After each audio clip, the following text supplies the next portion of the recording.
Welcome to Slate Money, your guide to the business and finance news of the week. I'm Felix Salmon of Axios with Elizabeth Spiers of New York Times and Places. Hello. With Emily Peck of Axios. Hello, hello. And we are going to talk about rent this week and why it's so high and what might be causing it to be coming down and the sheer astonishing amount of money that people are spending on rent these days. We are going to talk about parental leave and the whole mishugas around what happened in Texas this week. We are going to talk about Josh wine. What is it and why is it so popular? We have a frankly awesome Slate Plus segment on tea. It's a good one this week. It's all coming up on Slate Money.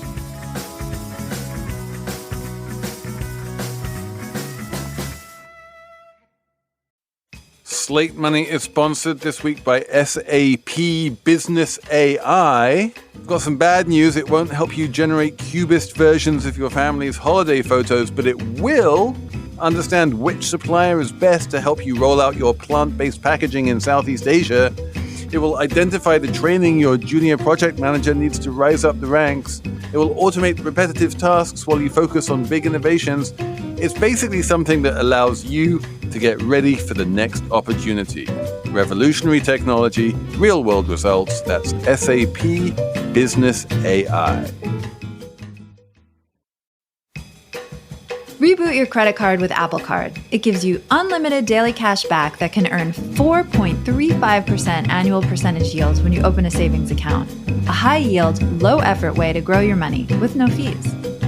Apply for Apple Card now in the Wallet app on iPhone to start earning and growing your daily cash with savings today. Apple Card subject to credit approval. Savings is available to Apple Card owners subject to eligibility. Savings accounts by Goldman Sachs Bank USA. Member FDIC. Terms apply. This episode is brought to you by Splunk. You need to keep operations humming around the clock, but potential disruptions are everywhere. Splunk helps you predict problems and find and fix issues fast, so you can reduce risk and ditch downtime. The world's largest enterprises rely on Splunk's unified security and observability platform to become more efficient, resilient, and innovative. With Splunk, you can react quickly, evolve faster, and be ready for anything. Stay ahead of disruptions. Learn more at splunk.com/resilience. I feel like there's a significant difference of opinion between me and Emily and probably Elizabeth on the subject of the rent is too damn high. Why don't you kick us off, Emily, and basically tell us what is the news and how you see the rental housing situation right now? Okay. So the reason we're talking about this today is because there's this new Harvard report that came out. It's like 60 pages long, all about the rental market, that shows half of all renters are now paying more than 30% of their income and utilities in rent. And a record 12.6 million Americans are spending more than half of their income on housing. I mean, I hate to use the rent is too damn high after that guy who ran for New York City mayor like more than a decade ago, but we all remember his slogan. Women can't afford to take care of their children, feed their children breakfast, lunch, and dinner. Our children can't afford to live anywhere. There's nowhere to go. Once again, why? You said it, the rent is too damn high. But the rent is too damn high. It soared in the pandemic, not initially, but by 2021, rents started increasing at rates that, really were kind of unheard of. And depending on the measure you look at, rents are now anywhere from like 20% to 40% higher asking rents than they were when the pandemic started. Now, inflation is coming down. We learned on Friday, we got even more numbers to show inflation coming down, and that's true of rental inflation. So rental rents are not rising at the pace they were before. And in fact, in some markets, rents are slightly coming down. Now, as far as to be fair to Felix is like, that's great news. Because at the same time, the rents are coming down, a lot of new rental properties are coming online. There's like a boom in multifamily building that has led to kind of a glut. And in some markets, there's a glut of these new rental buildings and vacancy rates are up. So you could paint what's happening now in the rental market as like kind of a good news story. But the fact is, I think it's not a good news story. Rents are way higher than they used to be. There are a lot of people spending most of their money on rent. And when that happens, that means they're not spending money on things like healthcare or food. And it also has led to record increases in homelessness. There's amazingly, Emily, there's basically nothing in there I would disagree with. I think we're surprisingly aligned. But I want to dive into this a little bit further, because the first big question I want to ask you is, what caused the rise in rents over the past 3 or 4 years? They went up at a pretty unprecedented speed. So why was that?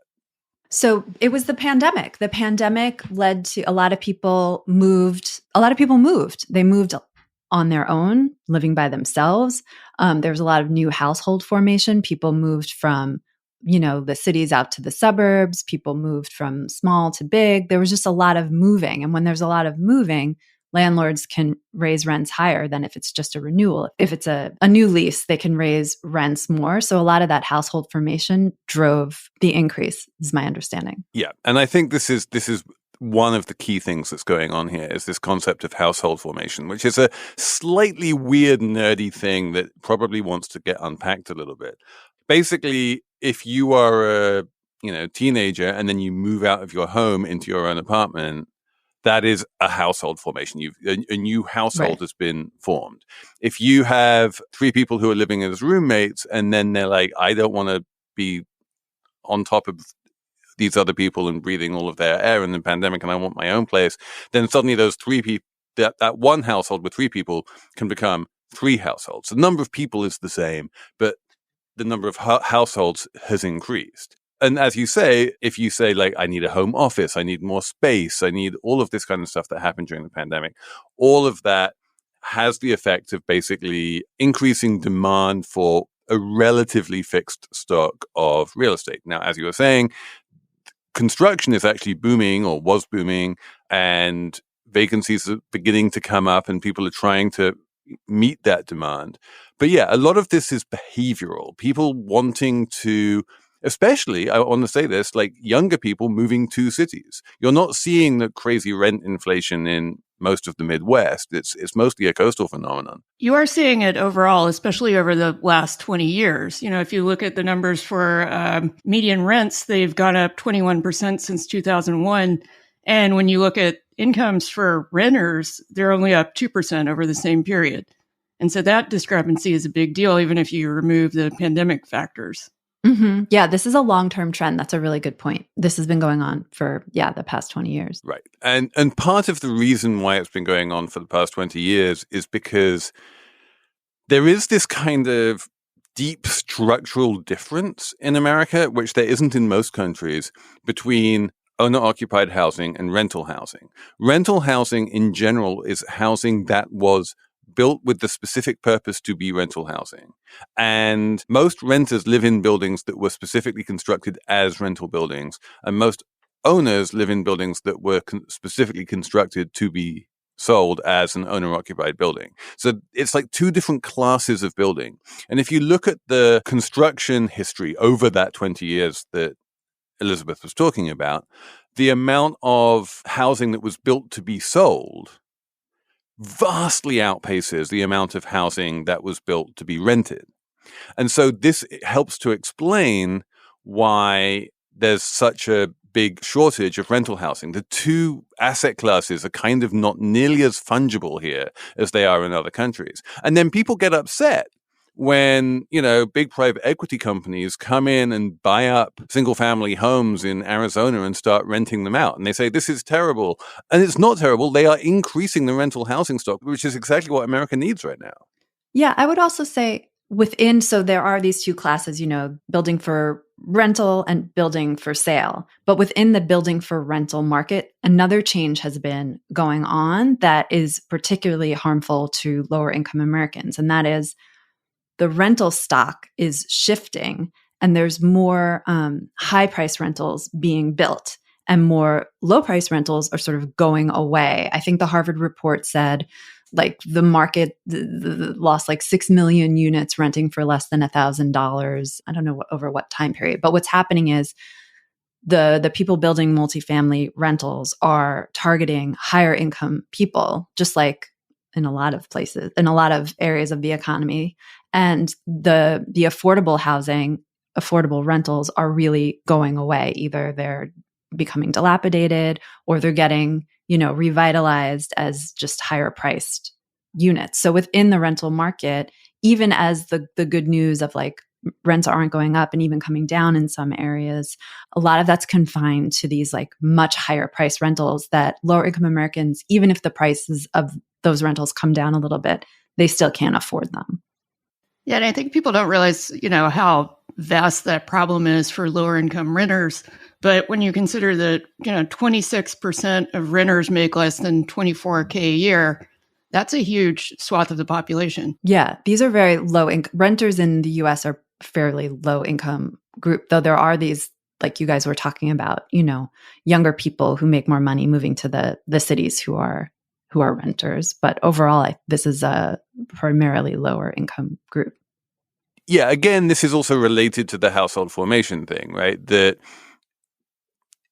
there's a little tinge of a silver lining here, which is that it's a revealed preference, that people are revealing that they would rather, spend 50% of their meager income renting their own place than maybe do what they would do 30 or 40 years ago, which was just continue to live in a sort of multi-generational family unit, right? That the demand for housing, like people really want their own place, whether it's to rent or to own.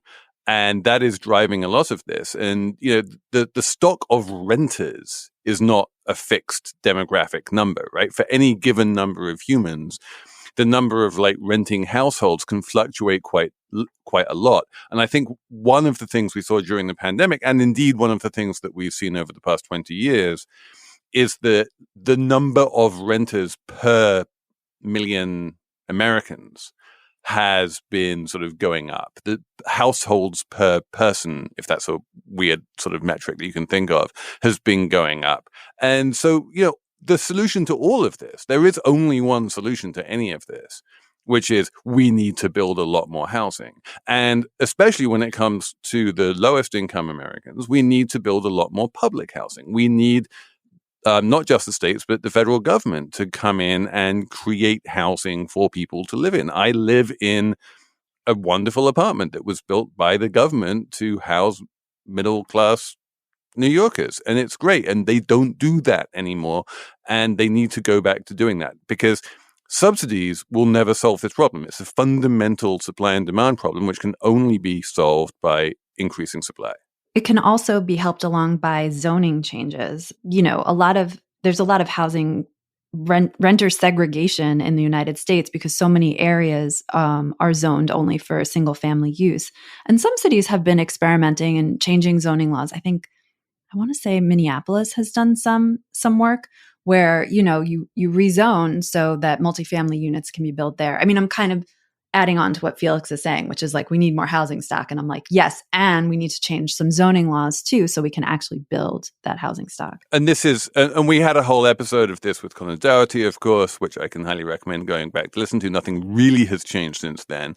But of course, the big opposition here, if you go into a city which is single family zoned or a neighborhood that is single family zoned and say like, we want to zone this for higher density and more multifamily and that kind of thing, the existing inhabitants of that neighborhood, who are the owner occupiers and therefore the richer part of the American population, say, no, we don't want that because we don't want to live next to poorer people who are renters. And that's going to, damage our housing values and that kind of thing. And you get eternal NIMBY opposition to this. And the fact is, for better or for worse, rich homeowners vote, poorer renters vote at a much lower rate. And the electeds who control these kind of zoning decisions wind up doing what their constituents want them to do. Well, I also want to push back against an earlier point just a little bit. When you say subsidies don't help at all, they do help enormously for homeless people. People are actually unhoused because just being housed by itself has a lot of knock-on effects. It makes it easier for people to get employment. It makes it easier for them to get social services in a way that when you're completely unhoused, you just can't do. So there is a lot of research that says if you can get somebody into even temporary housing, that makes a huge long-term difference. And it's not a matter of whether or not they stay on those subsidies. It's just a matter of being in housing for long enough. What I'm saying is that like turning cash into housing is non-trivial. Getting someone who's unhoused into a house is actually more complicated than just throwing money at them. And really the way that you need to do that at scale is by building housing for those people to live in.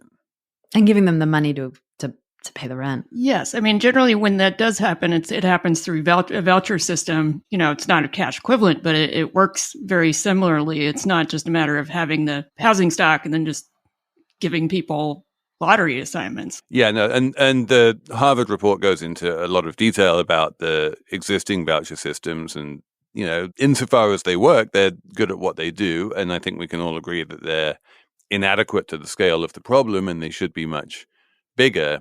But I guess my point is that if you expanded, you know, Section 8 and the existing voucher systems to include everyone in America who was unhoused, there just isn't enough housing in America to house all of those people. You do need to build more. Sure. So, Felix, what were we fighting about then? I think you've actually come around to just agree with everything I was saying. That's what happened. You are a very persuasive person, Emily. And it's very hard for me to disagree with you for any length of time.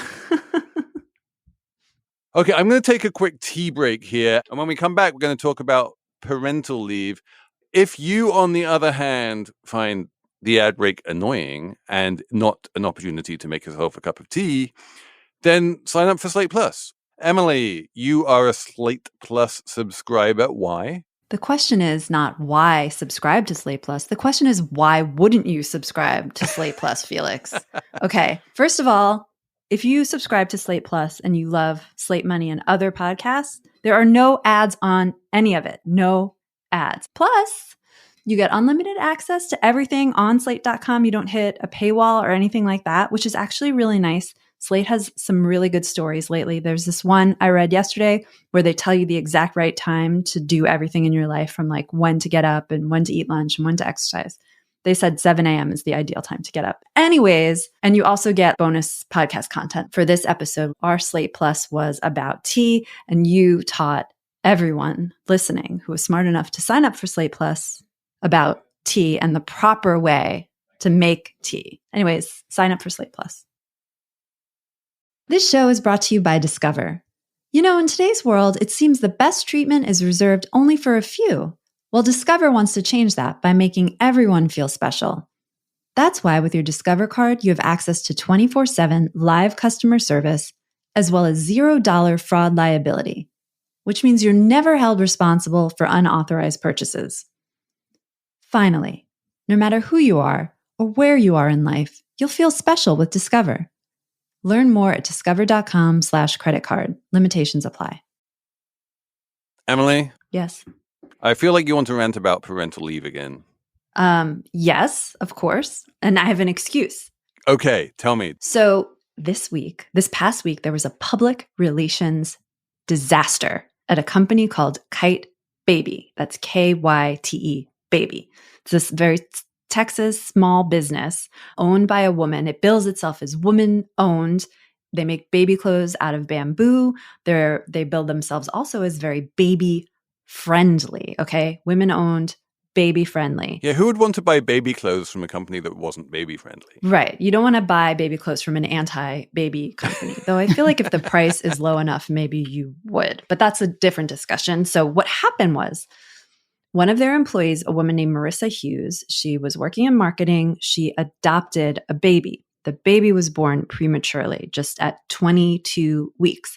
So she needed to travel to a hospital hours away from where she worked in person to, be with the baby while he was in the NICU. She could have taken 2 weeks for maternity leave, but there was a hitch already in that the company doesn't just let you take maternity leave. They make you sign a contract committing to working 6 months once you get back. And this woman, Marissa Hughes, she was like, well, I don't know how long I'm going to be at the hospital in the NICU with my new baby. Like, I don't think I could commit to that six months in person. Can I work remotely? They were like, absolutely not. And then they say, Marissa Hughes made the decision. She opted then to leave, which obviously she was de facto fired, right? Because she only has 2 weeks leave and then she has to come back to an office, but she can't because her baby is in the NICU. So this TikTok exists now and is fun, and it causes all the influencer moms who've been buying these influencer baby clothes to freak out and post videos throwing away their onesies and saying, I'm never shopping at this company again because did I mention the woman's sister posted the whole story, and that's when it starts going viral and it's this whole PR disaster for this company. The CEO winds up posting her own TikTok video. The first one, it's canned. You can tell she's kind of like memorized a speech. I wanted to hop on here to sincerely apologize to Marissa for how her parental leave was communicated and handled in the midst of her. She says something like, I have the utmost respect for babies. I have the utmost respect for babies, families, and the adoption community. Blah, blah, blah. It's just a terrible, terrible apology. It's quickly, everyone says it's a terrible apology. So she comes back, and the second she posts another apology video. I just posted a official apology on TikTok, and the comments were right. It was scripted. I memorized it. And this time she's got no makeup on and she's almost like breathless. Oh, like, I'm back again and I'm doing it again. I'm apologizing again because the first apology wasn't a good one. I admit I memorized it. Da, da, da, da.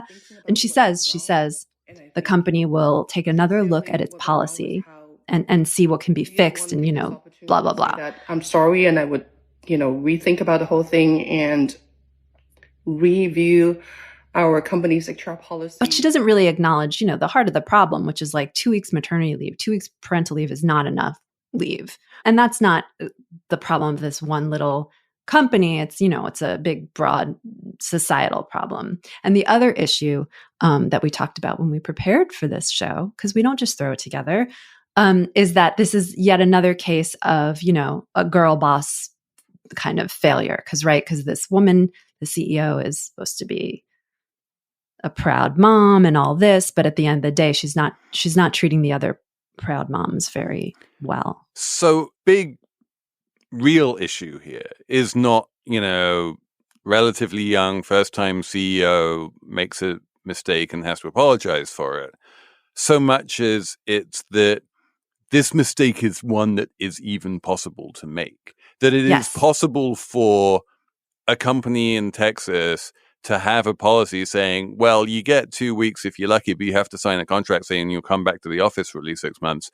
And in basically no other developed country in the world would that be the case. In America, it's on the companies to give parental leave, and it's up to them to decide how much to give. And that comes out of their bottom line. And if you're a, money-losing startup, then it can cost you a lot of money to give parental leave, especially when, as in the case of Kyte Baby, most of your employees are, in that kind of demographic that's likely to get pregnant.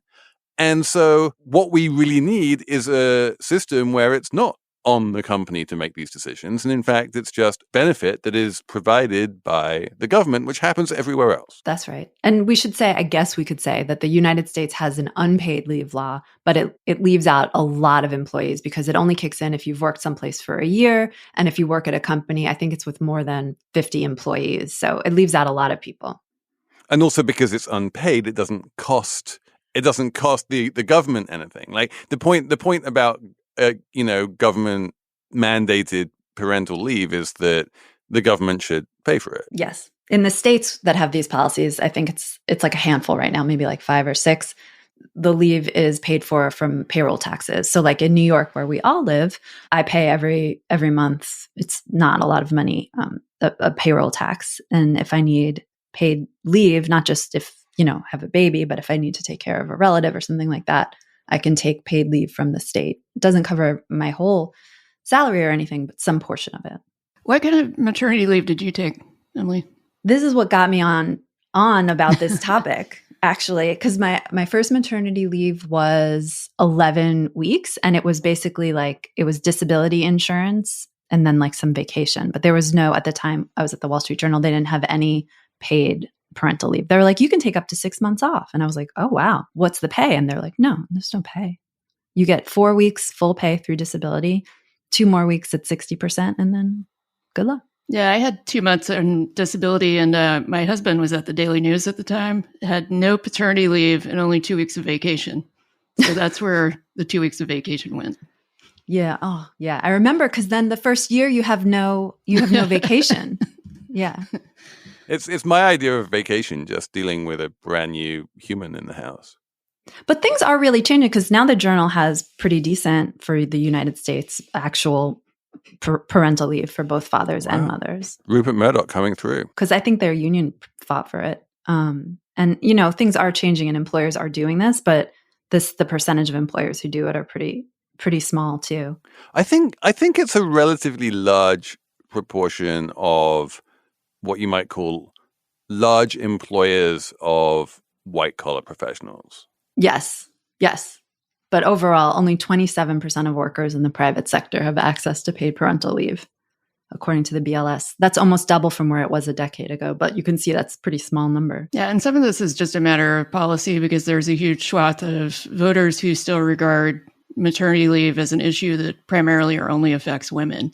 And they don't realize that it's subsidizing the ability of men to work if they have families. I mean, it's just weird, because the advocacy groups will share with you all this polling that people really support this kind of policy, but the political appetite to do it is de minimis. And even though there is appetite on the Republican side, their ideas for paid parental leave are so cockamamie. They're tax credits, or just things that don't really move the needle. Or there was a plan a few years ago, I think maybe from Paul Ryan, and it was we'll take money. You can take Social Security early to pay for your parental leave, but it's but that just is shifting. It's then you're just paying for it. You're yeah.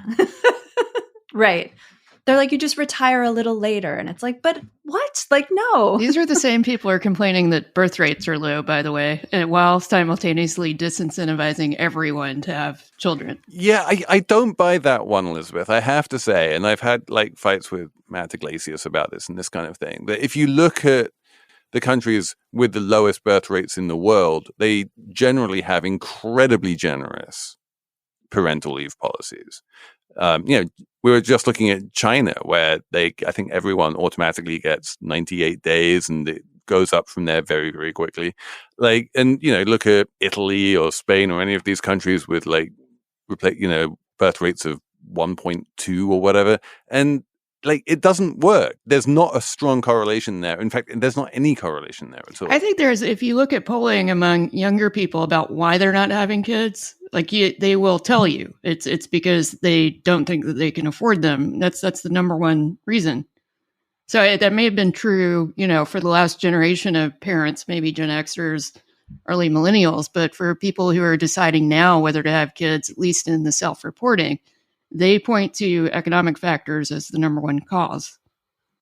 Yeah, I think that's always the case, though. I think that has I think that's been the case for forever. Also in China, there's a specific, I think part of that too is that the one-child policy was around for so long that culturally it became more, I think, normalized to have only one child. And it's hard to sort of roll that back overnight. It is a conundrum, though. I mean, to Felix's point, on the one hand, you want to say, look, if as a country we want to raise the birth rate, you should be rolling out every possible policy to encourage people to have children. And obviously good parental leave is one of those policies, universal childcare, all of that stuff. And then countries that do that, though, they don't see the birth rates going up. And it is kind of a conundrum of well, what else are we supposed to do? And I don't really know the answer. Well, I know the answer, but a lot of people won't like it. Ew, is it something really gross? And No, it's not gross. It's good. It's just massively increased immigration. Oh, yeah, that's a good idea. Slate Money is sponsored this week by BetterHelp. This is the time of year where people start thinking about how to change ourselves instead of maybe just expanding on what we're already doing right. Maybe there's a part of your life you want to improve. There's a great way of doing that, and it's therapy. It helps you find your strengths so that you can ditch all of those extreme resolutions that you're never going to stick to, and you can make changes that really stick. A good therapist is an unbelievably powerful resource to help turn your life around and make your life better. If you're thinking of starting therapy, then give BetterHelp a try. It's entirely online, so it's designed to be convenient, flexible, and suited to your schedule. Just fill out a brief questionnaire and you'll get matched with a licensed therapist. And if you don't like that one, you can switch therapists anytime for no additional charge. Celebrate the progress you've already made. Visit betterhelp.com/slatemoney today to get 10% off your first month. That's betterhelp, HELP.com/slatemoney. First, the bad news. SAP Business AI won't help you generate cubist versions of your family's holiday photos, but it will help you understand which supplier is best to help you roll out your plant-based packaging in Southeast Asia, identify the training your junior project manager needs to rise up the ranks, and automate repetitive tasks while you focus on big innovations. So you can be ready for the next opportunity. Revolutionary technology, real-world results. That's SAP Business AI. Are you selling a little or a lot?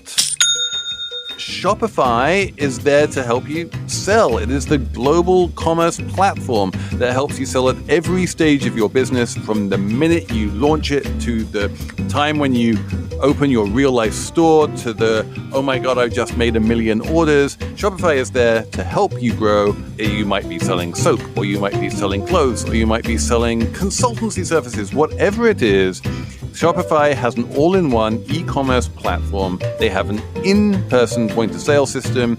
They help you turn browsers into buyers with the best converting checkout on the internet. Of course, it's all powered by AI. What isn't these days? It powers 10% of all e-commerce in the United States, and their award-winning help is there to support your success every step of the way.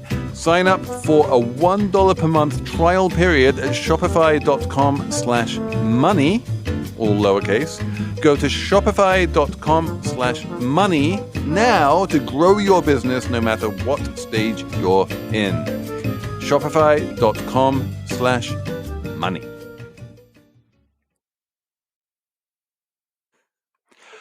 Okay, let's move on to wine, shall we?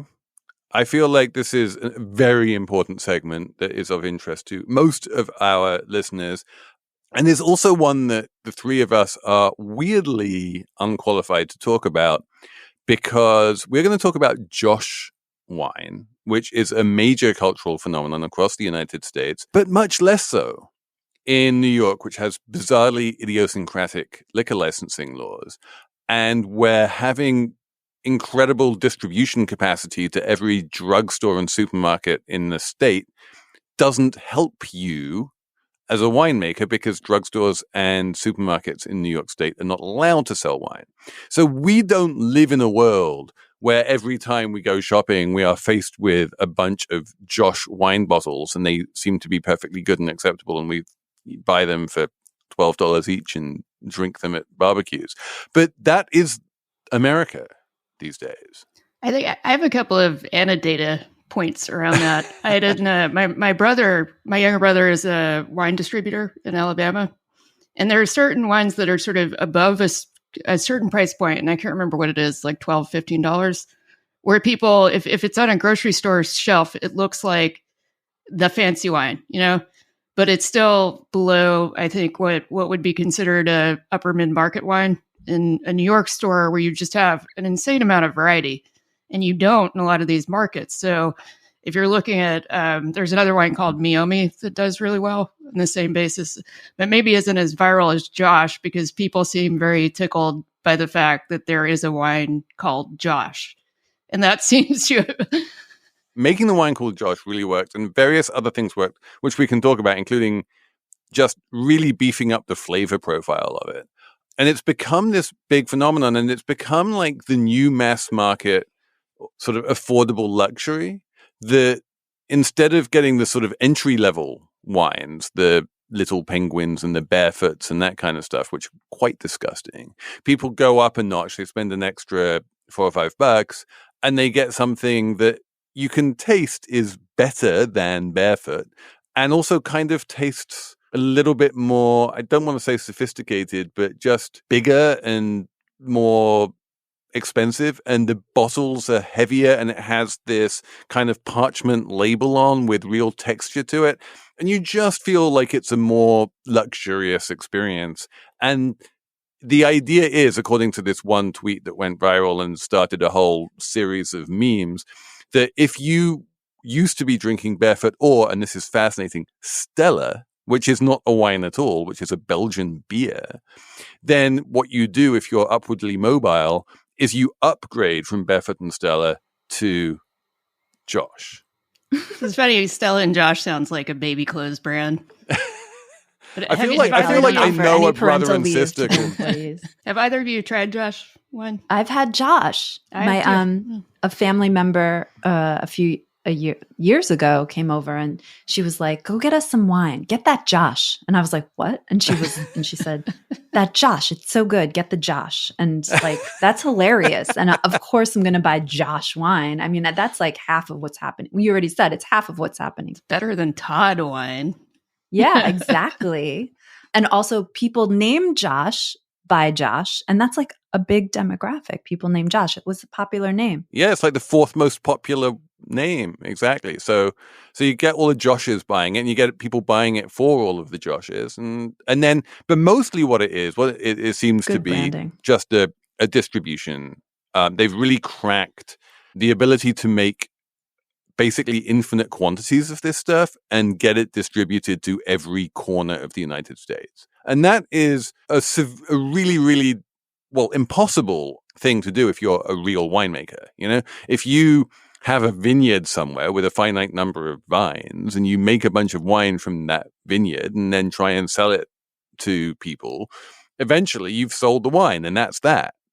Josh is not really a wine in that sense. It's more of a brand, and they just buy a whole bunch of grapes from all over Northern California, and they do a whole bunch of weird scientific stuff to those grapes with various additives and what have you. And then eventually what comes out the other end is a very, very consistent juice that you can sell in as much quantity as you like.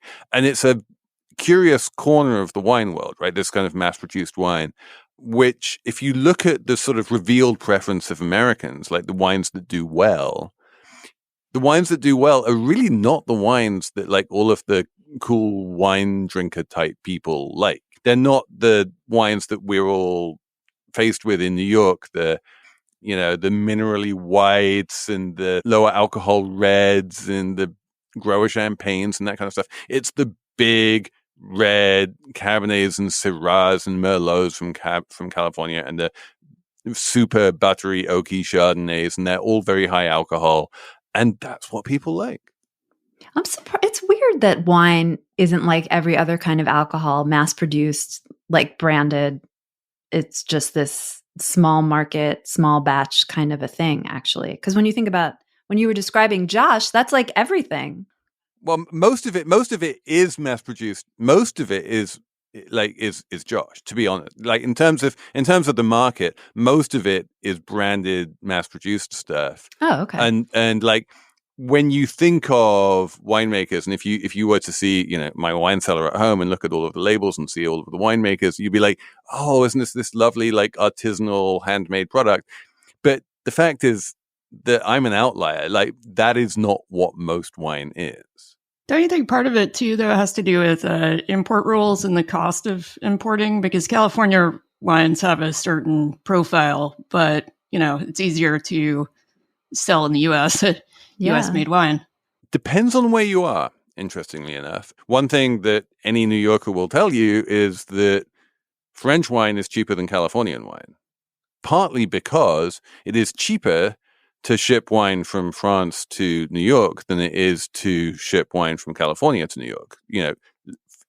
Literal shipping on a ship, on a boat, is much cheaper than overground shipping, which is what you need to do from California.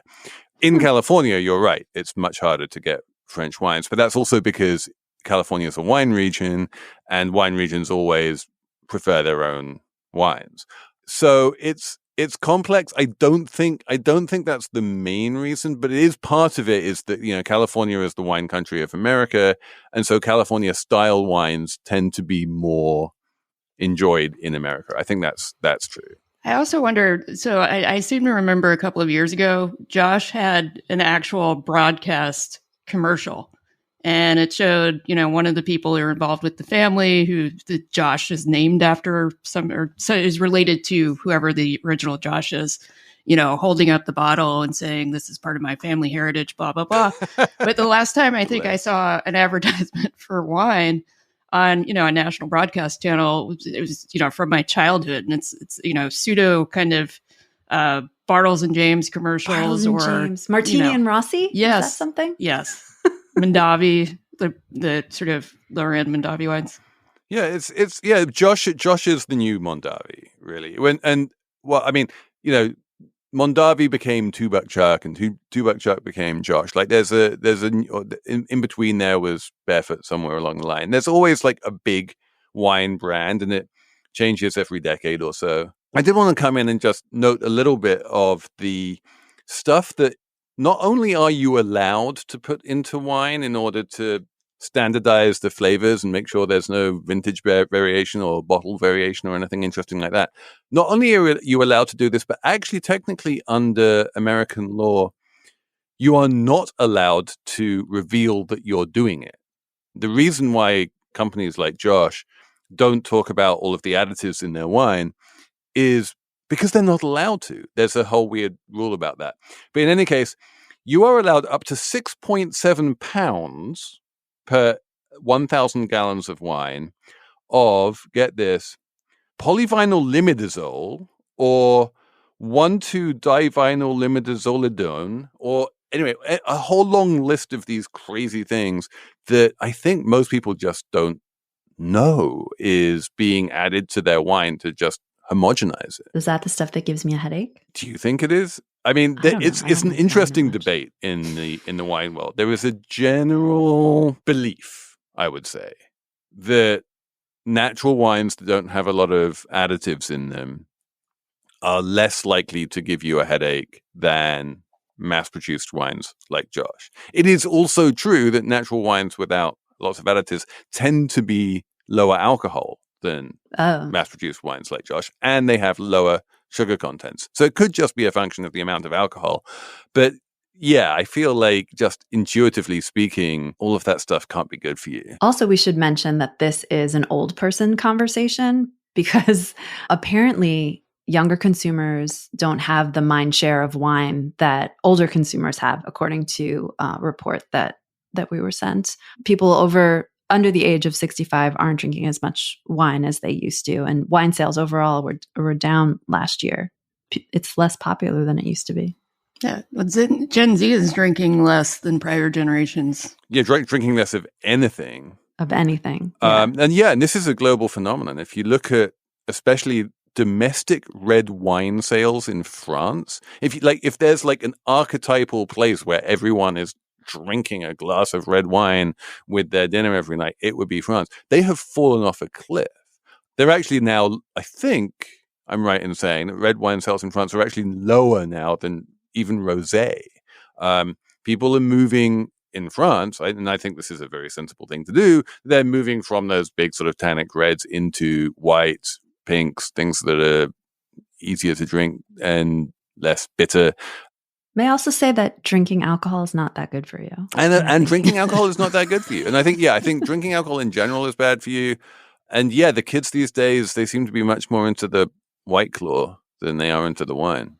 And the cannabis. So Felix, you drink probably, you're more of a wine drinker than I think Emily and I are, and you're more, I think, sophisticated about it. So what's your go-to Josh priced level wine that you go for? So this is where I cannot be helpful.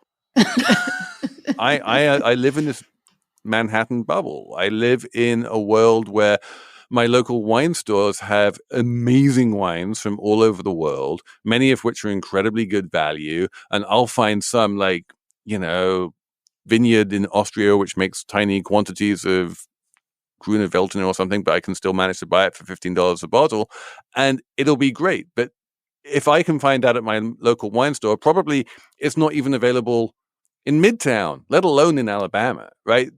I can't give you a brand. All I can say is that if you can find a way to go to an actual wine store rather than the supermarket and maybe look more to the old world, look to, Germany, France, Spain, Italy, and talk to people and be adventurous and don't look for big brands, just look for wines that people have put love into and that aren't just mass produced. That's a pretty good tactic. But how do you do that? Because, okay, so I am not a big drinker at all, and wine probably less so. But like every so often I have to like buy a bottle of wine to bring to someone's apartment or something or house. So then go to the wine store and there's like a bajillion bottles of wine and I don't know how to pick them. So sometimes I just fly blind. I look at the labels and the price and I just go for it. Or like I'll ask the dude in the store and I'm just like, I'm in your hands. But like I have a trick for that may or may not be. Oh yeah, may or may not be valid. But there are a couple of importers that I trust, so I turn the bottle around and see if it's an importer that I like. Yeah. My wife has a very visual memory, and I remember early on when she was like, "How do I pick a wine?" Exactly your question, Emily. And I said, 2 men in a boat. Exactly what Elizabeth just said. If you turn the bottle over and you see 2 men in a boat, then that means it was imported by Kermit Lynch, who's one of the biggest, most venerable importers in America. And you can basically trust it. But yeah, like people who work in wine stores generally because they really like wine and they know what they're talking about. And if you put yourself in their hands and do what you said, Emily, and just say like, this is where I'm going. This is how much money I have. Find me something like good and interesting and great value. Like that is what they live for. Like, and they know more about it than you do. It's legitimately great idea to ask them. Okay, well, I'll just keep at it. Or maybe I'll just bring juice. Or maybe tea. Maybe tea. See what I did for you there, Felix? I said tea. Did you set up a segue to the Slate Plus segment on tea? I did. I set up a segment. Okay, but before we have the Slate Plus segment on tea, we need to have a numbers round. And I'm going to kick this one off because we're in this food and wine kind of zone right now with 100 billion. That is the number of dollars that American Express cardholders spent on restaurants in 2023. It's the first time they've hit the $100 billion mark. And I feel like that's just a milestone worth noting. We've seen a lot of very positive consumer sentiment and consumer spending numbers recently. But if you really want a sign of how healthy the economy is right now, people are spending $100 billion on Amex alone, just going out to eat. And 2.8% of that is Felix by himself. Rich people are feeling good about the economy right now, and I would imagine Amex users skew a little higher income. This is true. Elizabeth, what's your number? My number is $2,500, and that's the value of a car trunk full of Stanley cooler cups that are called quenchers because they're like 24 ounces, and they're super trendy right now among teens and women in a way that Stanley products have not historically been. So the woman who stole $2,500 worth of Stanley cups was charged with grand theft and a DUI, which might explain some of it. But so this sent me down a rabbit hole around Stanley. And in 2023, Stanley is projected to make $750 million in revenue. And that's up from $73 million in 2019. Oh my God. Gives you a sense of the scale of this increasingly bizarre to me trend. So. It is a wonderful trend. It is a bizarre trend, which I don't understand. But yeah, the tweens, man, like they get collections of these things. They have a dozen Stanley cups in different colors and they've become fashion items. And it's amazing. And bless them. I don't really get, the Stanley Cup has like a built-in straw. And my question is like, how gross are those straws? All those tweens drinking out of these cups, not cleaning the straw. They're hard to clean for adults too. I just think it's a kind of gross trend. Maybe. Also, how many bottles of Josh can you fit in a Stanley puncher? $2,500 worth of Josh in the stolen Stanley Cup. Did you say it's 24 ounces? I think so, yeah. That's a bottle of wine. There you Boom. go. You can fit a whole bottle of Josh in there, pretty much. How could I? Emily. I really struggled to come up with a number, and I have a lot of other options besides the one I'm going to go with. So if people are curious, I have other ones involving the Subway sandwich shop, auto insurance, and inflation. But those aren't my numbers. My number is 19,000. 19,000. That is the number of new workers that Chipotle wants to hire ahead of, wait for it, burrito season, which apparently runs from March to May. Who knew? Please write in, people. SlateMoney@slate.com, because even Chipotle couldn't answer this for me. I talked to the senior vice president of something communications, something Chipotle. She did explain to me that burrito season has nothing to do with burritos in particular. It is just the season when their sales peak. It's not like that when their burrito sales peak and everything else is the same. It's just like Chipotle sales go up between March and May. And she said she kind of waved her hand vaguely in the direction of the weather's getting warmer and there's more daylight. Yeah, that makes sense. And it's not too hot yet you don't eat a burrito bowl when it's 95 degrees out, I don't think. No, but the obvious question is you get exactly the same amount of daylight and exactly the same daytime temperatures in the fall. So why isn't the fall burrito season? Because it's spice latte season. That's pumpkin spice lattes. That's true. Okay, people. In the spring, we eat burritos. In the fall, we drink spice lattes. Now I am an American after 27 years in this country. I will finally understand this country now. Okay, I think we need to wrap it up there. Thank you so much for listening. Thank you for writing in on slatemoney@slate.com. Thanks to Jared Downing, Cheyna Roth, and Merritt Jacob for producing. Thanks for subscribing to Slate Plus. If you do, you will listen to a whole thing about tea. And we will be back on Tuesday with one of the best episodes that you are going to listen to for a very long time. We have James Troy coming on. He is an economics professor who has read more personal finance books than you can conceivably imagine. The list is so long. And he just goes down the list of all of the advice in these books and basically says which advice is good, which advice is bad, what makes sense economically, what doesn't. He's a great guy. So listen to that on Tuesday, and then we'll be back the following Saturday with more Slate Money and on until the end of time.